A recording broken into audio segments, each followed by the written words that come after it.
Bonjour, vous êtes avec Perle. Nous allons parler de résonance. Savoir d'où l'on vient nous permet-il de savoir où l'on veut aller ? Qu'est-ce qui nous définit ? Que retenons-nous du passé ? Quels événements influencent nos choix ? J'aimerais aborder avec mes invités l'identité comme un voyage pour découvrir ce qui résonne en eux. Aujourd'hui, mon invité se prénomme Julien Cochefer. Il est scénariste. Nous nous sommes rencontrés par l'intermédiaire de connaissances dans ce doux Paris. Bien plus tard, en faisant défiler son profil Instagram, entre Michel Pfeiffer et Ingrid Bergman, je tombe sur une photo d'un passeport datant au moins 70 ans. C'est un faux. Voici le texte qui l'accompagne. Il y a 111 ans aujourd'hui, une femme naissait à Rhodes, dans ce qui était encore l'Empire ottoman. À peine 20 ans plus tard, rêvant d'une vie meilleure, elle quittait avec son futur mari et sa mère leur île natale pour ne plus jamais la revoir. 4 enfants plus loin, c'est leur Paris d'adoption qu'ils fuyaient pour se cacher en Italie avec ses faux passeports. J'ignore qui les leur a procurés et ce qu'ils ont dû donner en échange. Mais je pense souvent au type qui a calligraphié ses noms imaginaires, collé ses timbres, donné ses coups de tampon pour aider mes grands-parents à cacher qu'ils étaient juifs. Non, ils ne s'appelaient ni Pellegrini ni Rossi. Ils s'appelaient Tarika, Victoria et Yair. Et ils ont traversé l'Europe pour que je puisse vivre ici et maintenant. Salut Julien. Salut. Ce texte, quand je l'ai lu, ça m'a fait plein de frissons. Et j'aimerais que tu reviennes, pour nos auditeurs qui ne te connaissent pas, sur l'histoire de ta famille et toi aussi, dans quel contexte tu as grandi. D'accord. Moi aussi, ça m'a donné des frissons de l'entendre dit par toi. Ma famille, donc du côté de ma mère, dont je parle dans ce post, donc vient de Rhodes. C'est des Juifs de la communauté de Rhodes, qui est une petite communauté de Juifs séfarades qui parlaient un dialecte qui s'appelle le ladino. Donc des Juifs de Rhodes. Des Juifs de Rhodes. Les Juifs de Rhodes. Des Juifs de Rhodes, quelle ça existe étrangeté. vraiment, il en reste. Mais tu sais que voilà, quand on dit qu'on est séfarade en France, on te demande systématiquement Maroc, Tunisie ou Algérie, et on a besoin d'expliquer qu'il y a d'autres séfarades qui viennent d'autres endroits. Donc les séfarades de l'Empire ottoman, en l'occurrence, puisque Rhodes c'était l'Empire ottoman jusqu'à ce que l'Empire ottoman se pète la gueule au moment de la Première Guerre mondiale. Donc moi, mes grands-parents qui sont nés il y a très longtemps, parce qu'ils avaient l'âge d'être mes arrière-grands-parents. Donc mon grand-père est né en 1900 à Rhodes et ma grand-mère en 1910. Donc ils sont nés dans l'Empire ottoman. Après Rhodes, dans les années 10, c'est devenu l'Italie. Donc ils étaient de nationalité italienne sur une île grecque et donc parlant un dialecte, le ladino, qui est grosso modo de l'espagnol. Donc une sorte de mix de Méditerranée. Donc voilà, donc Rhodes compte 4000 juifs au début du XXe siècle et au début de la Seconde Guerre mondiale, il n'y en a plus que 2000. Donc là, beaucoup sont partis. Ils sont partis principalement aux États-Unis et en Afrique du Sud. Et moi, mes grands-parents, quand ils sont partis donc en 1929, ils ne sont pas encore mariés, ils doivent rejoindre le frère de ma grand-mère en Afrique du Sud, où il y a d'autres juifs de Rhodes. Sauf que quand ils arrivent à Paris, donc avec mon arrière-grand-mère, ils apprennent que le frère de ma grand-mère est mort. En grimpant sur une grille, il s'est empalé. Donc, donc du coup, il reste. Il reste un peu par hasard. C'est pour ça que je suis là pour en parler. Et c'est aussi pour ça qu'on est un peu les seuls, parce que les Juifs avaient tendance, quand ils bougeaient, à se retrouver en communauté. C'est aussi pour ça que nous, en France, moi, je n'ai jamais connu un Juif qui avait les mêmes origines que moi à cet endroit-là. Donc c'est pour ça qu'effectivement, on est un peu... Donc voilà, donc mes grands-parents sont... Du coup, on fait 2 enfants avant la guerre, en 1931 1935, mon oncle et ma tante. Et après, ils ont fait 2 enfants pendant la guerre, ce qui nous dit des choses sur la contraception à l'époque. Parce que ma tante est née en 41 à Paris et mon oncle est né en 43 à Cannes. Donc en 43, c'est même plus la zone libre. Donc, Ouais. Et donc, du coup, voilà. Alors moi, je sais ma grand-mère est morte quand j'avais 17 ans et mon grand-père quand j'avais 3 ans. Donc, du coup, j'ai très bien connu ma grand-mère, très peu mon grand-père. Donc, moi, j'ai dû reconstituer les choses que m'a dit ma grand-mère quand j'étais enfant, avec tout ce que je récupère de ma mère, de mes oncles et mes tantes. Et donc, ce que je sais, c'est qu'ils se sont cachés en Italie, dans le Val d'Aoste, avec donc ces passeports dont j'ai la photo que j'avais posté sur Instagram. Et donc, ils se sont cachés dans le Val d'Aoste. Je ne sais pas exactement comment. Je sais que ma grand-mère a donné tous ses bijoux pour se faire cacher. Enfin, je pense qu'ils ont dû pas mal acheter leur anonymat. Et voilà. Et donc, ils sont sortis de la guerre avec 4 enfants. et ils en ont eu un cinquième avant que ma mère naisse, bien après la guerre, parce qu'en fait, donc en gros, Rhodes est restée l'Italie jusqu'aux années, jusqu'en 44, où elle est tombée aux mains des Allemands. Et donc tous les Juifs de Rhodes et de Kos, l'île en face, sont partis à Auschwitz. Ok. Donc la plupart sont morts. Et donc toute la famille de mon grand-père, la famille de ma grand-mère et tout ça. Et quand, à la fin de la guerre, mes grands-parents ont regardé les listes des survivants, il y avait une des nièces de mon grand-père, qui était une très jeune fille à l'époque, qu'ils n'avaient jamais rencontrée, parce qu'elle était née après leur départ, qui ne parlait, qui aussi parlait peut-être le français, parce qu'à l'époque, ils allaient à l'Alliance française apprendre le français, et qui avait perdu toute sa famille à Auschwitz. Et donc mes grands-parents ont récupéré cet enfant, donc Alice, Tarika, et ils ont été la chercher, comme elle était orpheline, et ils l'ont élevée avec leurs autres enfants. Ah ouais, donc toi, tu connaissais très bien ta grand-mère. Elle est décédée, tu m'as dit, je crois, que quand tu avais 18 ans. Mhm. Et toi, tu es allé en Grèce que bien plus tard. Finalement, tu as continué ta vie. Toi, tu es né à Paris, fan d'art, tu travailles ici. Tu n'as pas vraiment eu cette envie de voyager, mais à un moment quand même, tu t'es dit, OK, je vais faire un voyage. Et c'était pour toi la priorité ou le premier endroit où tu voulais aller, c'était la Grèce. Alors, en fait, j'ai pas été. Alors, j'ai voyagé avec mes parents. On a même voyagé très loin. Mais alors moi, j'ai pas été en Grèce avant mes 29 ans.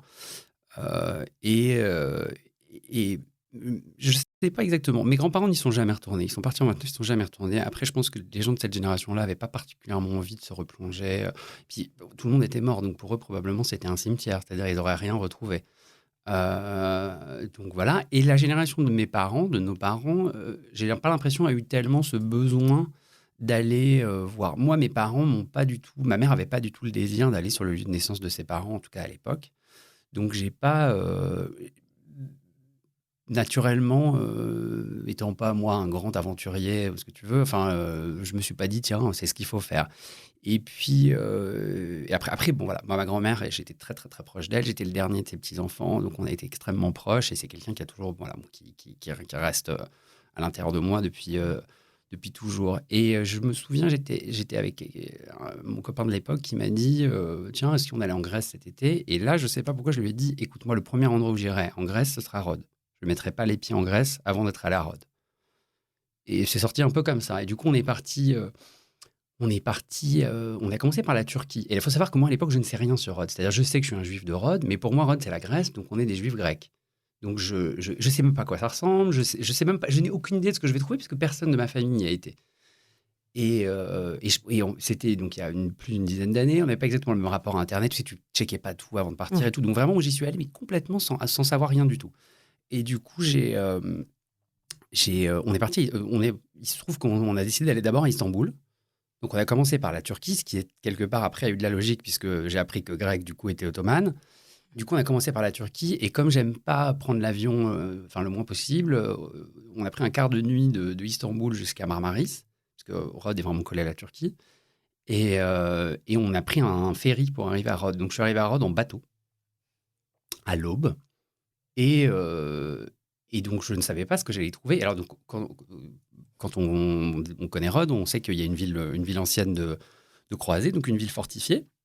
Et donc, moi, j'ai vu ça en arrivant. Donc, je me suis dit, ah, donc très bien. Donc, ce que je vois là, c'est sûr que c'est ce qu'ils ont vu en partant. Ce que moi, je vois en arrivant, puisque c'est une ville, c'est une ville fortifiée moyenâgeuse. Déjà, je suis arrivé, bon, j'ai posé les pieds sur le sable, j'ai pleuré toutes les larmes de mon corps, j'ai appelé ma mère, j'étais en larmes. Donc, c'est un des moments les plus forts de ma vie. Et après, après, du coup, on peut se balader à Rhodes. Après, Rhodes est très touristique à certains endroits, mais la vieille ville, c'est la vieille ville. Il y a une place des martyrs juifs avec un monument. Et la Juderia, donc là où mes grands-parents habitaient, c'est toujours des vieilles maisons. On peut s'y balader. Enfin, je veux dire, il y en a certaines qui sont détruites de la guerre. Enfin, je veux dire, on peut à peu près se figurer, même si c'était très délabré. En tout cas, ça n'a pas été viré et remplacé. Il reste une synagogue qui, je pense, n'est pas celle que mes grands-parents fréquentaient, parce qu'il y en avait 4, et qui, du coup, sert d'une sorte de musée. Il y a des photos, il y a toute l'histoire des Juifs de Rhodes là-bas. Il n'y a pas vraiment de service parce qu'il n'y a pas de rabbin. Je crois que quand ils ont besoin de faire un service, ils font venir quelqu'un d'Israël. Ok. Parce que je ne sais même pas vraiment s'il y a des Juifs sur place. Peut-être qu'il y en a une dizaine, quoi.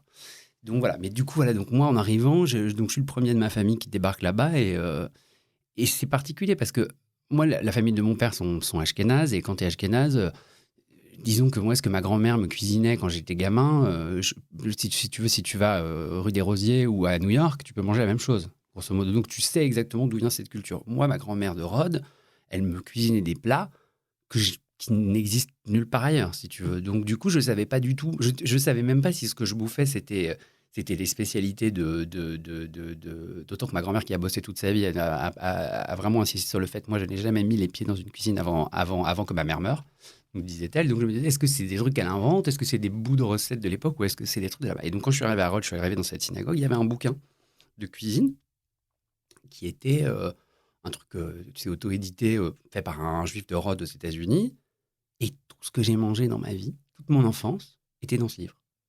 Et j'avais l'impression, c'était extraordinaire, parce que tout d'un coup, tu te dis, ah, ces gens, ils ont été là, ils ont vraiment existé. Tu as vraiment l'impression de quelque chose qui était que dans ta tête et qui, du coup, devient réel quand tu es sur place, quand tu vois les maisons, et te dire, voilà, la moindre confiture que ma grand-mère faisait, c'était un truc de ses ancêtres là-bas. Donc, c'est assez particulier. Et du coup, je pense qu'il faut y aller. Alors, moi, j'y étais, et du coup, après, toute ma famille m'a emboîté le pas. Ils y sont tous allés les uns après les autres, mes oncles, mes tantes, mes cousins, mes cousines.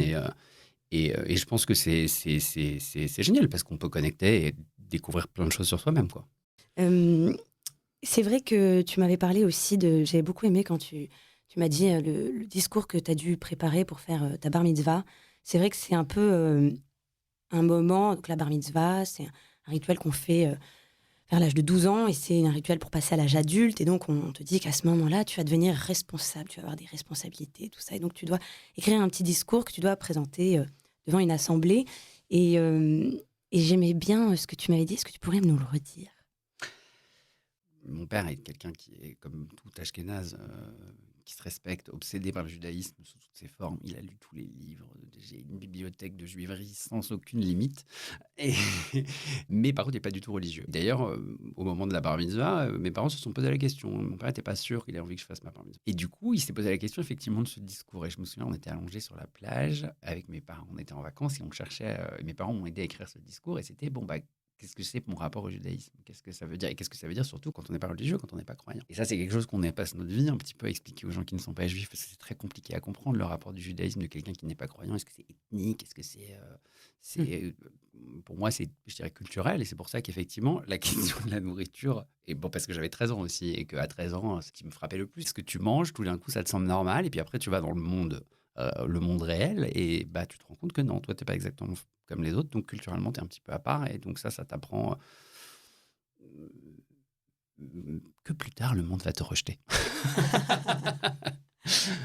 Il va te rejeter parce que, en plus, voilà, donc cette différence, enfin, cette spécificité, comme on en a tous, tu l'as avec toi, elle est culturelle, elle est là depuis ta naissance, et puis tu te rends compte que c'est quelque chose qui vient de loin. Et après, comment, moi, c'est ce que je me suis demandé, je sais que tu écris beaucoup, et comment finalement est-ce que ça se traduit dans ta vie de tous les jours? Donc, tu pratiques pas de religion, mais c'est quelque chose qui fait partie de toi. T'es quand même, voilà, quand tu m'as dit que tu as fait ce voyage en Grèce, c'est quelque chose qui te marque. Donc, il y a quand même quelque chose qui reste. Et comment est-ce que tout ça, toi, ça vient se lier, se mélanger avec ta vie artistique, ta vie intime, ta vie professionnelle? Moi, je vis avec un garçon qui n'est pas juif. Je trouve que je suis quelqu'un d'assez pessimiste. Et lui, il a une tendance à prendre les gens avec optimisme. Et moi, j'ai tendance à être méfiant, partir du principe que les gens ne sont pas forcément bienveillants et être agréablement surpris s'ils le sont. Ça, je pense que c'est un peu une déformation professionnelle du judaïsme. Je pense que quand nous avons connu ce que nous avons connu à travers les âges, on n'est pas forcément confiant de l'humanité que nos ancêtres ont vécu et qui est quand même inscrit à l'intérieur de nous. Et là, je parle de la mémoire de la Shoah, mais en vérité, c'est une mémoire qui remonte il y a bien plus loin, c'est-à-dire de rejet d'antisémitisme qui date de l'Égypte, ou même de l'Égypte antique, ou même avant. Donc, si tu veux, c'est probablement dans notre chair.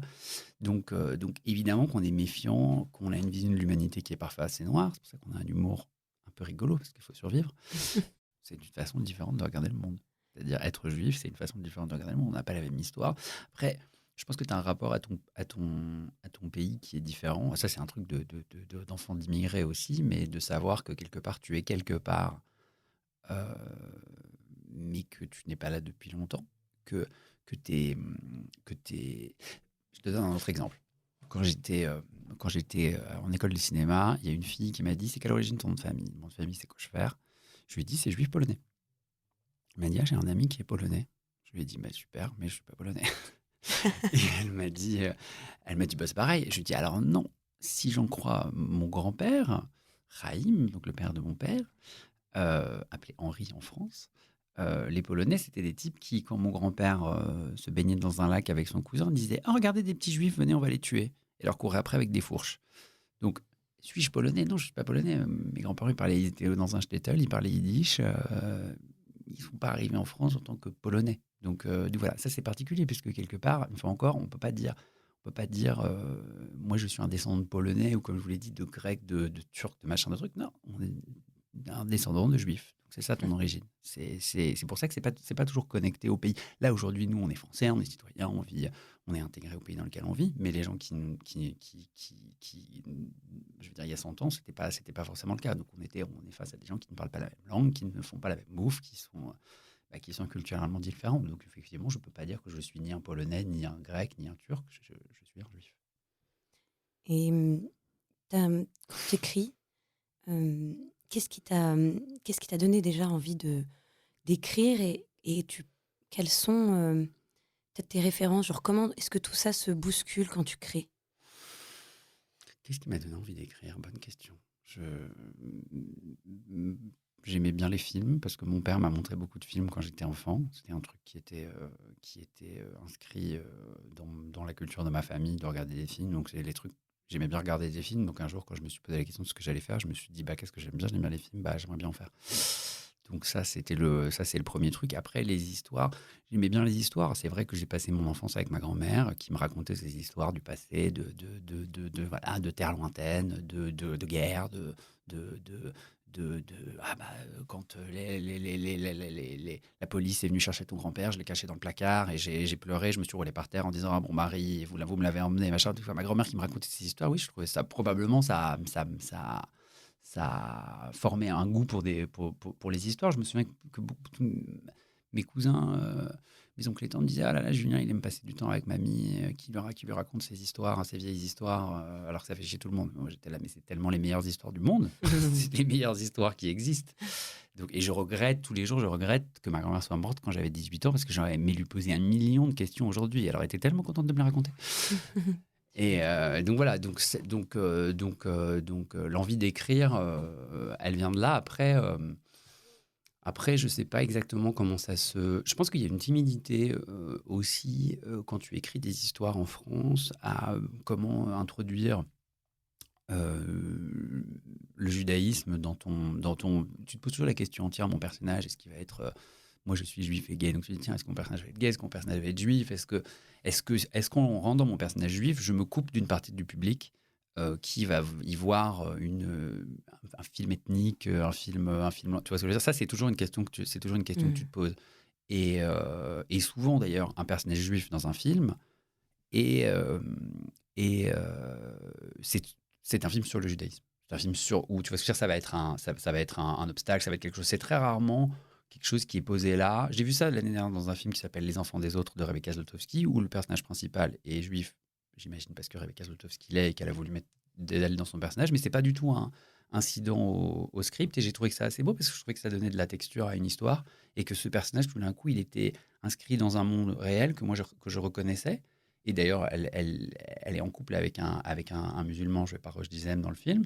Et si tu veux, le fait qu'elle soit juive et que lui soit musulman, c'est pas du tout le nœud dramatique de l'histoire, ça ne pose aucun problème. Mais ça leur donne à chacun une sorte d'épaisseur et de texture. Et je me suis dit, tiens, c'est rare qu'on voit un film avec des juifs et des musulmans qui ne parlent pas spécifiquement de ce que c'est qu'être juif ou être musulman. C'est juste, voilà, ces gens-là, ils existent. Et parfois, ils ont des histoires qui ne sont pas liées au racisme, qui ne sont pas liées à la discrimination, qui sont nos histoires c'est vrai qu'on ne se balade pas dans la rue en se faisant traiter de sale juif toute la journée, heureusement. Enfin, pas encore.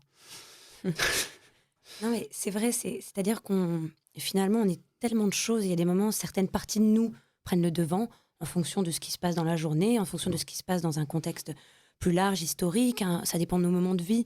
Je pense qu'il y a, quand on est peut-être plus jeune, il y a des choses qu'on a besoin d'affirmer pour se construire. Puis il y a des moments de vie où tout ça, moi j'ai rien à prouver, ok, ça me passe au-dessus. Mais Absolument, absolument. Et moi, je suis juif et gay, et je peux te dire qu'il y a eu des moments dans ma vie où je me suis senti plus gay et des moments dans ma vie où je me suis senti plus juif, si tant est qu'il faille, entre guillemets, choisir. Mais après, bon, pour reprendre le truc de Sartre et de c'est l'antisémite qui fait le juif, c'est pas tout à fait faux. C'est-à-dire qu'évidemment, quand tu te sens agressé en tant que quelque chose, tu te sens plus fortement quelque chose.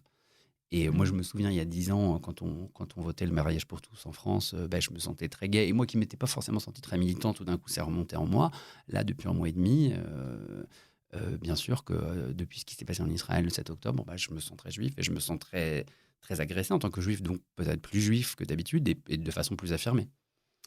Évidemment, c'est vrai que moi, je sais que par exemple, en tant que femme, avec tous les mouvements féministes qu'il y a aujourd'hui, je peux comprendre. En fait, souvent, je prends la métaphore, je sais, excusez-moi pour ça, mais tu muselles un animal pendant longtemps. Le jour où tu lui enlèves sa muselière, mais il va vouloir hurler, il va vouloir crier, il va vouloir galoper. Enfin, c'est tout à fait Absolument. normal. Donc, et plus effectivement, tu vas aller d'une manière un petit peu agressive et plus tu peux recevoir de l'agression en retour. Et pourtant, moi, c'est ce que j'aime beaucoup dans ce que tu écris, dans tes textes notamment que tu mets récemment, c'est que je te trouve pas agressif, je te trouve très sensé, très mesuré. Et justement, ça me fait du bien. Je me dis, ok, on n'est pas forcément obligé d'être si binaire et d'être si clanique. On peut essayer de penser un peu plus constructif et un peu plus pour le futur. Parce qu'on est quand même bientôt, on est déjà 8 milliards, donc que fait-on? Je veux pas, justement, je veux pas être agressif. Et d'ailleurs, je vais te dire, les textes, les quelques textes que j'ai publiés sur Instagram ces derniers temps, dont tu parles, je les ai écrits. Et moi, j'étais très triste, très en colère. Et une fois encore, moi, je me suis pas exprimé sur la situation en Israël parce que je pense que c'est pas, j'ai pas forcément une grande légitimité à le faire parce que j'habite en France. Et j'encourage d'ailleurs énormément de gens qui habitent en France et qui s'expriment sur le sujet à ne pas s'exprimer sur le sujet parce que ce n'est vraiment pas leur sujet. Mais à l'inverse, je pense que moi, en tant que juif français, je me sens effectivement de parler de moi, ce que je vois ici, autour de moi, des réactions des gens que je connais pas, enfin en tout cas ici. Et, quand j'ai commencé à écrire, parfois, en fait, si tu veux, c'est parfois parti d'un sentiment négatif, c'est-à-dire je lis des choses absolument instupides, exaspérantes, qui me donnent envie de tout casser. Et je commence à répondre à quelqu'un. Et il y a un truc que je me suis dit depuis très longtemps, c'est il ne faut jamais discuter avec les gens sur Internet. C'est absolument stérile et on n'arrive quasiment jamais à les convaincre. C'est un truc où tu deviens dingue.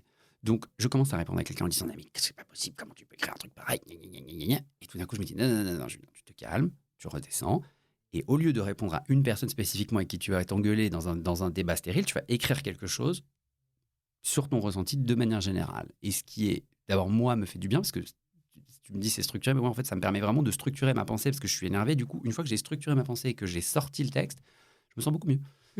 Et du coup, si tu as la chance que ton texte soit lu et que des gens te disent c'est bien, moi ça m'a fait du bien ce que tu as dit, tu te dis donc je suis parti d'un truc très négatif, c'est-à-dire insulter quelqu'un qui dit de la merde, et je suis arrivé avec quelque chose de positif, c'est-à-dire faire du bien à des gens qui ressentent la même chose que moi. Donc, idéal. Ouais, j'adore. Je trouve que non, mais c'est une très belle leçon. C'est pas forcément évident tout de suite. C'est quelque chose aussi un peu qui s'apprend. Il faut prendre le temps de. C'est vrai qu'on est bombardé d'un milliard de choses. Les événements, on n'est pas forcément préparé non plus face à tout un tas d'événements, que ce soit du harcèlement, que ce soit des guerres, que ce soit des agressions.